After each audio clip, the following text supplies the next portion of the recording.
Estimados irmãos do Centro de Estudos Espíritas, o Canto da Paz, da cidade de Xangrande, em Pernambuco, boa noite. Ao invés de morte, vida. Em vez de destruição, reconstrução. No lugar da tristeza, alegria. Juntos, vibremos pela valorização da vida neste Setembro Amarelo. Foi-nos solicitado pela direção desta Casa de Amor e Caridade propor uma reflexão sobre o tema Suicídio, Doloroso Engano, dentro da temática deste Setembro Amarelo, inteiramente dedicado à valorização da vida como estratégia preventiva natural à deserção biológica. O assunto, por si só, já é triste, doloroso, constrangedor. Mas nem por isso deixa de ser citado nos livros da codificação espírita. 4 dos 5 de nossos livros da codificação fazem citações à palavra suicídio. No Livro dos Espíritos, 60 citações. Em A Gênese, 37 citações. No Evangelho segundo o Espiritismo, 33 citações. E no Livro dos Médiuns, apenas uma citação. E isso dá a dimensão exata da importância do assunto. O termo suicídio é originado do prefixo sui, que significa si mesmo, com o sufixo caedes, que significa ação de matar. Significa, portanto, matar a si mesmo. Pessoalmente, eu prefiro usar a expressão deserção biológica, considerando que o termo suicídio é carregado de elementos constrangedores e muito dolorosos. Nossa busca na agenda literária espírita levou-nos à obra Amigo, da lavra mediúnica do espírito Emmanuel e do médium Chico Xavier, cujo capítulo 13, denominado Ante o Suicídio, revela nos comentários e sugestões de elevado valor e sobre os quais lançamos as luzes do Livro dos Espíritos e de outras obras, no qual a temática merece apreciada dissertação. Emmanuel inicia esse capítulo 13 da obra Amigo dizendo: se a ideia do suicídio alguma vez te visita o pensamento, reflete no infortúnio de alguém que haja tentado inutilmente destruir a si mesmo, quando pela própria imortalidade está claramente incapaz de morrer. A visitação da ideia da deserção biológica, tecnicamente, recebe o nome de ideação suicida, que se constitui numa série de fenômenos internos na psique humana, com ou sem influência espiritual, e que vai tomando corpo gradativamente, pela incapacidade da criatura de enfrentar e resolver os problemas que a afligem. A ação é considerada um infortúnio, um doloroso engano, pois o problema que funcionou como gatilho na armação da ideação, depois do ato contra a vida, vai continuar existindo. Só que agora juntamente com outro problema infinitamente mais grave, que é o de tirar a própria vida. E por que eu digo isto? Porque na questão 880 de O Livro dos Espíritos, Kardec arguiu os benfeitores, dizendo: qual o primeiro de todos os direitos naturais do homem? E as venerandas entidades colaboradoras responderam: o de viver. Por isso é que ninguém tem o direito de atentar contra a vida de seu semelhante, nem de fazer o que quer que possa comprometer-lhe a existência corporal. Então a resposta tem duas vertentes distintas. Eu não posso atentar contra a minha vida e muito menos contra a vida de outrem. Para alguém construir essa ideação, é necessário que haja motivo ou motivos, mas também condições internas e próprias do indivíduo. Precisamos refletir que a pessoa que pensa em destruir a própria vida não acredita na imortalidade da alma. Tem pouca ou nenhuma fé e vive na mais completa ociosidade, especialmente no campo do trabalho espiritual. Emmanuel, na obra Amigo, prossegue dizendo: na hipótese de haver arremessado um projétil sob si, ingerido esse ou aquele veneno, recusado a vida pelo enforcamento, ou procurado extinguir as próprias forças orgânicas por outros meios, indubitavelmente arrastará consigo as consequências desses atos, ali configurarem no próprio ser, na forma dos chamados complexos de culpa.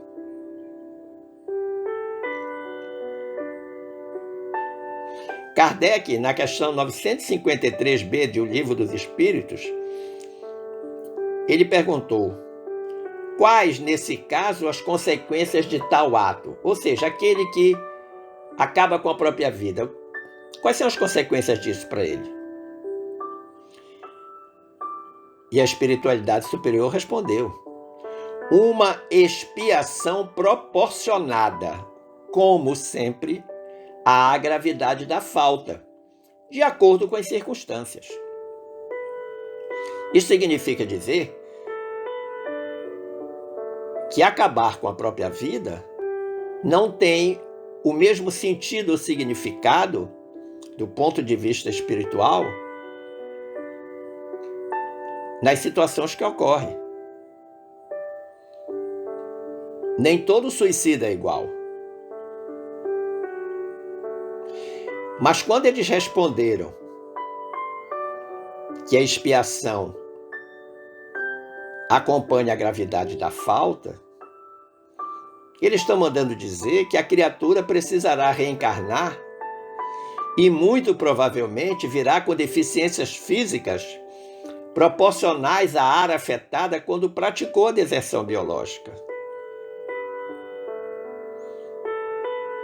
Ele poderá vir com problemas de natureza cardiorrespiratória, se porventura ele enforcou-se. Ele poderá vir com problemas neurológicos graves, se por acaso deu um tiro na cabeça. A verdade é que a reparação terá que ser diretamente proporcional à gravidade do ato praticado. E Emmanuel diz ainda: entendendo-se que a morte do corpo denso é semelhante a um sono profundo, de que a pessoa ressurgirá sempre, É natural que esse alguém penetre no mundo maior na condição de vítima de si mesmo. Primeiro, ele caracteriza a morte do corpo denso como um sono profundo. Sim, nós faremos a viagem de regresso ao plano espiritual e no estado de sono. Nós acordaremos lá. Agora, para a questão do suicida, do desertor biológico, a condição que ele acorda, a condição que ele desperta, a condição que ele chega, é diferente daquele que morreu de causas naturais. No nosso Evangelho, segundo o Espiritismo, lá no capítulo 28, item 71, há uma explicação para isso. Explicação essa feita à base de uma comparação, por sinal extremamente inteligente. Diz: o suicida é qual prisioneiro que se evade da prisão antes de cumprida a pena. Então é aquele que fugiu da prisão, fugiu da cadeia. Quando preso de novo, é mais severamente tratado. É exatamente o que acontece. A fuga constitui um novo ato infracional. Ele já tinha uma pena por um ato anterior, agora essa pena será acrescida porque ele tem um novo ato contra ele, que é o da fuga. E aí os espíritos disseram ainda, na tentativa de escapar às misérias do presente, ele acaba mergulhando em desgraças maiores. O sujeito tinha grandes problemas enquanto estava encarnado na sua existência, não conseguia dar conta desses problemas, não tinha coragem, não tinha força, não tinha resignação, não tinha paciência. E aí achou que, dando cabo da própria vida, resolvia o problema. Não, criou dois. Não é difícil entender que, enquanto estiver no plano espiritual, o espírito vai enfrentar adversidades compatíveis, correlacionadas com o ato praticado. Diz-nos o espírito Camilo Cândido Botelho, através da pena mediúnica de Ivone do Amaral Pereira, lá na página 8 do capítulo 1, da primeira parte da obra Memórias de um Suicida, ele dá um testemunho que deve servir de reflexão para todo mundo. Ele diz: aqui era a dor que nada consola, a desgraça que nenhum favor ameniza, a tragédia que ideia alguma tranquilizadora vem orvalhar de esperança. Não há céu, não há luz, não há sol, não há perfume, não há tréguas. Esse é um depoimento belíssimo, em que pese a densidade de tristeza que ele carrega. Dor que nada consola, desgraça que nenhum favor ameniza, tragédia que nenhuma ideia consegue colocar esperança, não tem céu, não tem luz, não tem sol, não tem perfume, não há trégua, não há nada, só há dor e sofrimento. Cabe a cada um de nós a preservação do corpo como templo do espírito. Lembremos lá o que disse André Luiz no capítulo 34 da obra Conduta Espírita. O benfeitor disse: o corpo é o primeiro empréstimo recebido pelo espírito trazido à carne. O corpo físico é o primeiro empréstimo. E se ele diz que é o primeiro, é porque tem outros que nós recebemos. E esta afirmação de André Luiz, ela está plenamente amparada no trecho da primeira carta de Paulo aos Coríntios, capítulo 6, versículo 12. Quando o grande evangelizador afirmou: glorificai, pois, a Deus no vosso corpo e no vosso espírito, os quais pertencem a Deus. É uma afirmação forte.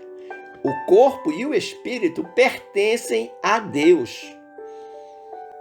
Portanto, só Ele pode tirar a vida. Aliás, quando nós voltamos à carne, nós já voltamos sabendo como, quando e de que morreremos, desencarnaremos. A data já está marcada e nós não temos o direito de antecipar essa data. Muito pelo contrário, nós temos o dever de preservar o corpo, como disse André Luiz.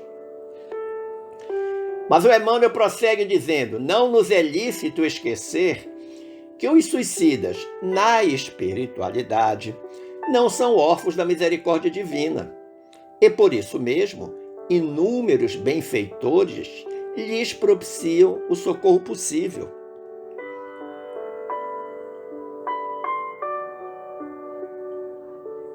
Na questão 948 de O Livro dos Espíritos, a gente encontra a origem dessa afirmação emanuelina. O suicídio não apaga a falta. Ao contrário, em vez de uma, haverá duas. Quando se teve coragem de praticar o mal, é preciso ter-se a de lhe sofrer as consequências. Deus, que julga, pode, conforme a causa, abrandar os rigores da sua justiça. Então, plenamente de acordo com o que foi dito por Emmanuel. Plenamente de acordo com o que Emmanuel falou. Vamos ter que sofrer as consequências pelo ato? Sim, claro. Atentamos contra a vida. Esse direito é de Deus. Mas ainda assim, estas circunstâncias entram na balança do julgamento por parte da divindade que é Deus. E a misericórdia divina sempre age em nosso favor. Mesmo que a criatura tenha atentado contra a vida, ela continua tendo o direito de ser assistida e recebida por benfeitores que vão proporcionar a ela o socorro possível. Mas é fato que o espírito deverá negar o seu ato ou tentar justificá-lo, muitas vezes com justificativas pueris. Quando a gente examina a obra Nosso Lar, quando nós estudamos essa obra, lá no capítulo 2, intitulado Clarencio, o grande benfeitor de André Luiz,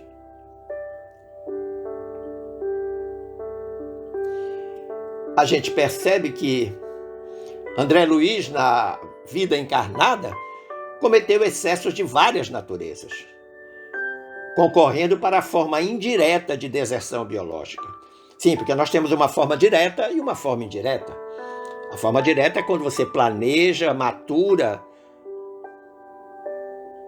o plano elaborado e executa. Deserta da vida.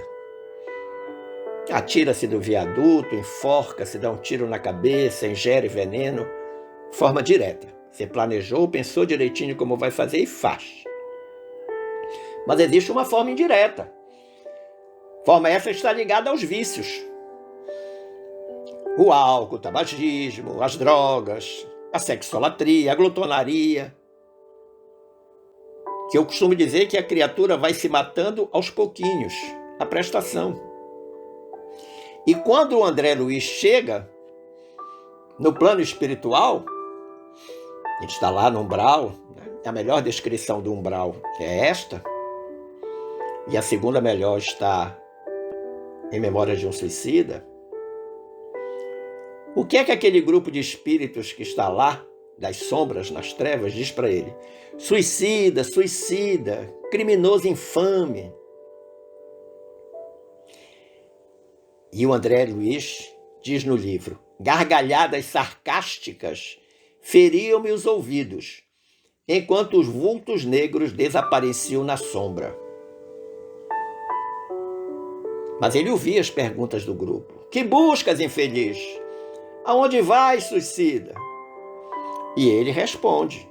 Infeliz, sim, mas suicida, nunca. Ele ainda não tinha entendido que o modo de vida dele tinha sido um suicídio indireto. E depois de 8 longos anos desencarnado, ele começa então a se dar conta de que ele era um tabagista, um boêmio, inveterado, que exauriu, que gastou todo o estoque de fluido vital que deveria mantê-lo encarnado por mais tempo. As energias que vitalizavam o seu corpo físico e que permitiam esse engate do espírito com o corpo foram gradativamente diluídas, malbaratadas em atividades que não eram aquelas mais adequadas para o projeto evolutivo dele, do seu corpo e do seu espírito. Então ele aos pouquinhos foi desertando biologicamente por conta das viciações. Mas o Emmanuel, na obra Amigo, prossegue dizendo: entretanto, benfeitor algum consegue eximi-los de imediato do tratamento de recuperação, que na maioria das vezes lhes custará longo tempo. Foi o que aconteceu com André Luiz. É pela mão de Clarencio que ele vai iniciar o seu processo de recuperação. Vai ser retirado da zona umbralina, vai ser tratado no hospital, depois vai virar um servidor deste hospital.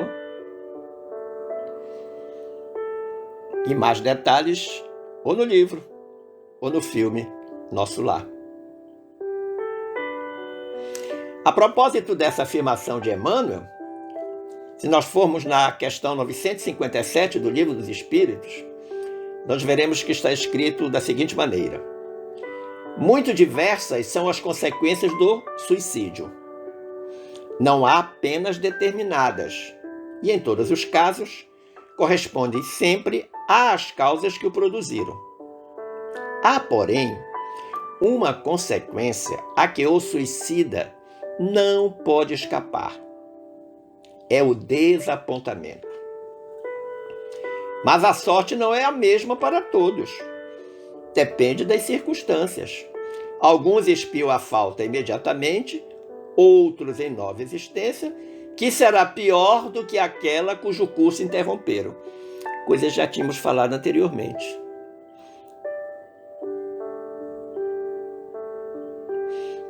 Cada caso é um caso separado, distinto, não há uma regra única.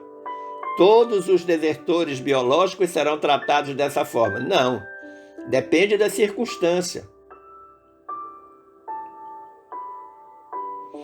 Pode ser que alguns resolvam o problema imediatamente, ainda no plano espiritual,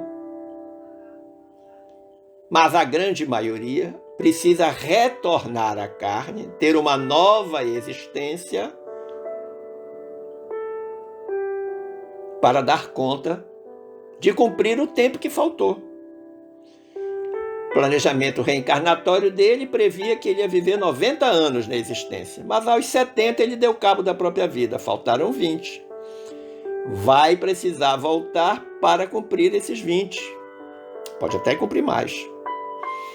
Mas com absoluta certeza alguma dificuldade virá junto com ele para atender a lei de causa e efeito. Por essa razão, adverte Emmanuel em tom de aconselhamento. Ponderando quanto ao realismo do assunto, por maiores se te façam as dificuldades no caminho, confia em Deus que, em te criando a vida, saberá defender-te e amparar-te nos momentos difíceis. O nome disso é esperança, o nome disso é fé, o nome disso é paciência, o nome disso é resignação. Confiar em Deus. Na vida tudo passa, nenhum problema veio para ficar eternamente. Problemas são oportunidades de crescimento. Crise A palavra crise na China, ele substitui a letra S por um cifrão. Porque eles acham que crise é a oportunidade de ganhar mais dinheiro, na perspectiva meramente materialista, terrena.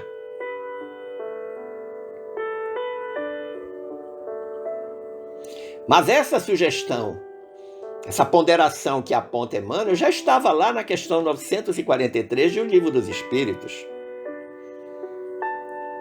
onde nós lemos: para aquele que exerce suas faculdades com um fim útil e de acordo com as suas aptidões naturais, o trabalho nada tem de árido e a vida se escoa com mais rapidez. Suporta as suas vicissitudes com tanto mais paciência e resignação, quanto mais age tendo em vista a felicidade mais sólida e mais durável que o espera. Alguns conceitos interessantes nesta frase da questão 943. Fim útil, a prática do bem. Nós reencarnamos para quê? Nós não estamos de férias. Nós viemos aqui para evoluir. Qual é o caminho mais fácil para evoluir? A prática da caridade. O que é a prática da caridade? O amor em movimento. O que é o amor em movimento? Fazer o bem. Simples assim. Aptidões naturais são aquelas que decorrem dos nossos sentidos físicos, das nossas potencialidades físicas, das nossas inclinações para determinado tipo de atividade, cuja âncora está nas existências passadas. Quando você vê uma criança de 5 anos sentar à frente de um piano e tocar todas as peças de Bach, de Beethoven, de onde veio essa experiência se ele nunca estudou música? Uma aptidão natural com âncora em existências anteriores, passadas.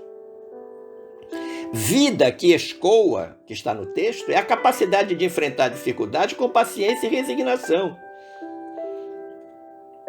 Que é exatamente a frase que se segue quando diz: suporta as suas vicissitudes com tanto mais paciência e resignação. E o mais interessante é que quanto mais age,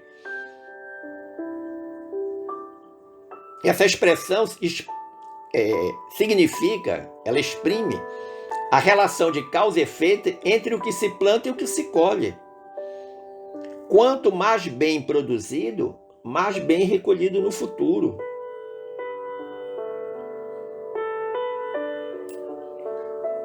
Nós plantamos hoje a felicidade que colheremos amanhã.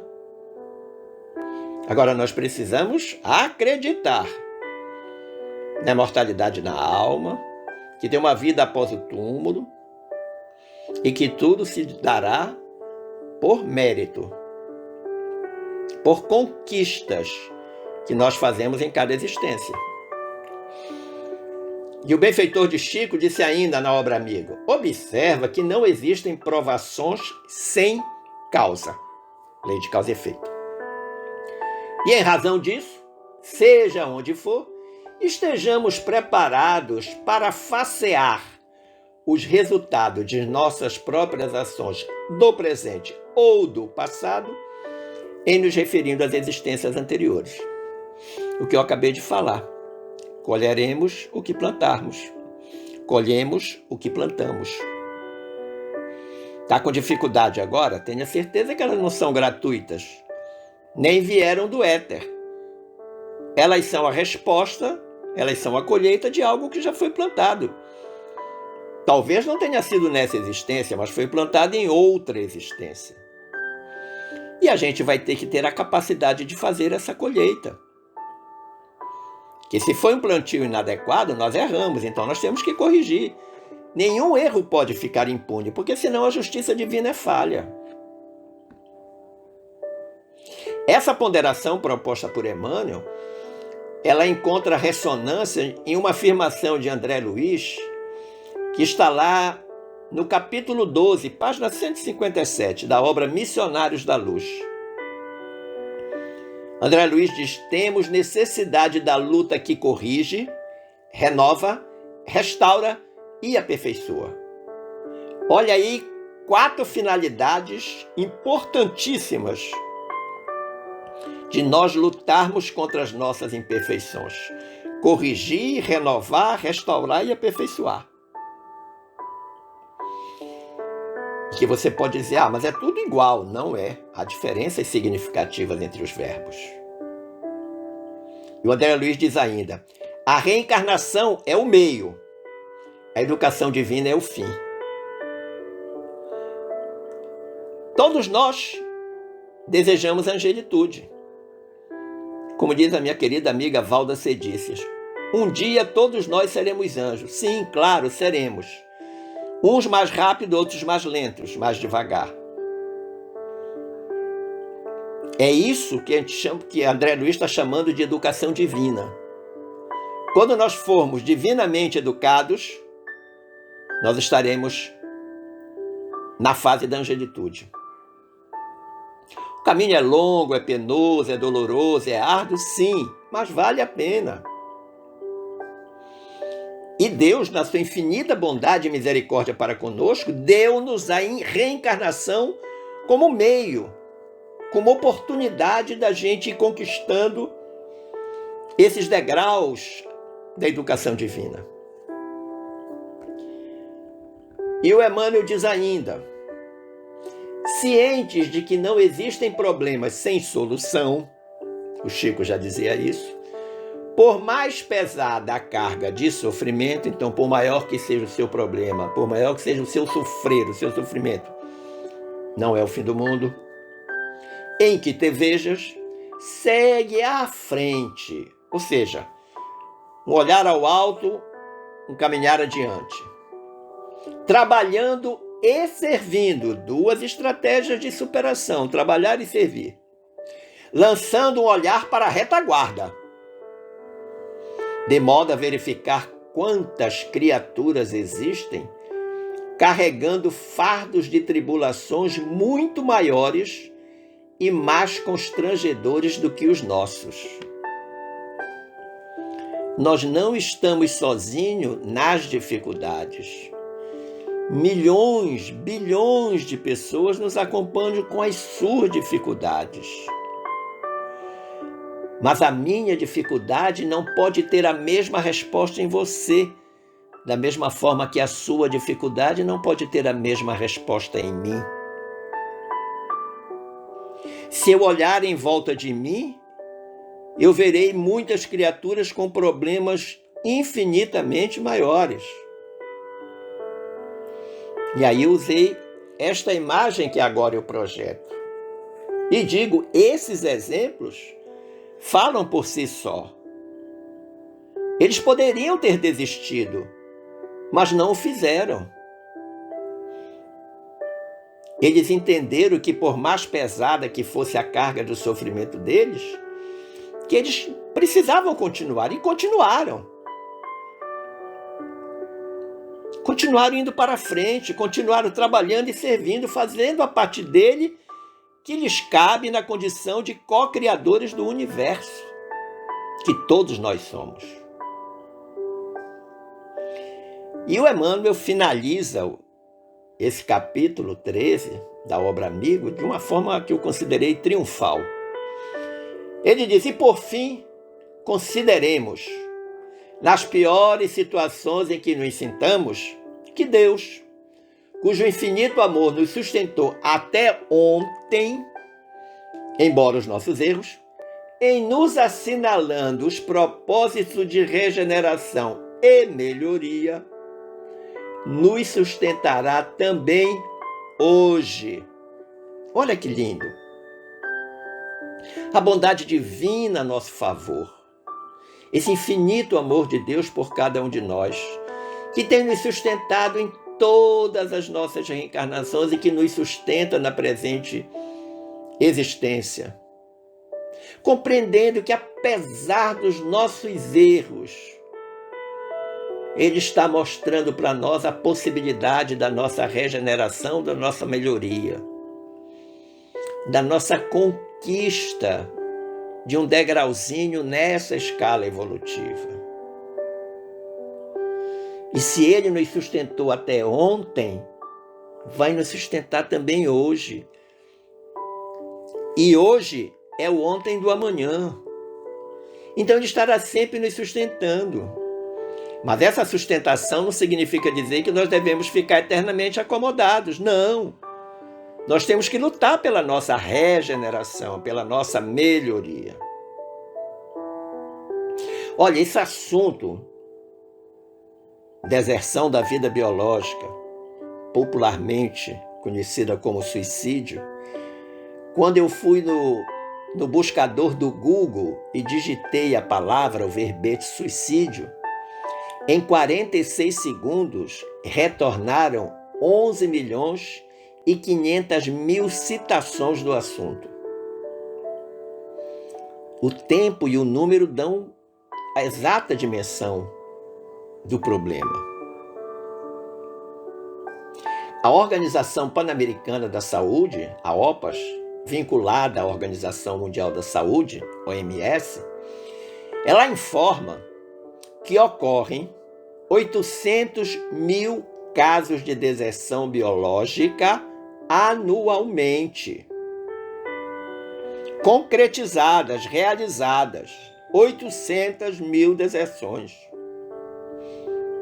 Que para cada deserção concretizada, há um número elevado de tentativas. Tentaram, mas não deu certo, mas tentarão de novo, já dizia o Manuel Filomeno de Miranda, na obra Temas da Vida e da Morte. A deserção biológica é a segunda causa de morte no mundo, entre jovens de 15 a 29 anos e em idosos a partir de 70 anos. E é chocante a gente ver um dado desse. Como é que alguém que alcança 70 anos de idade resolve de repente desertar da vida? 79% das deserções biológicas do mundo ocorrem em países de baixa e média renda. Países de baixa e média renda.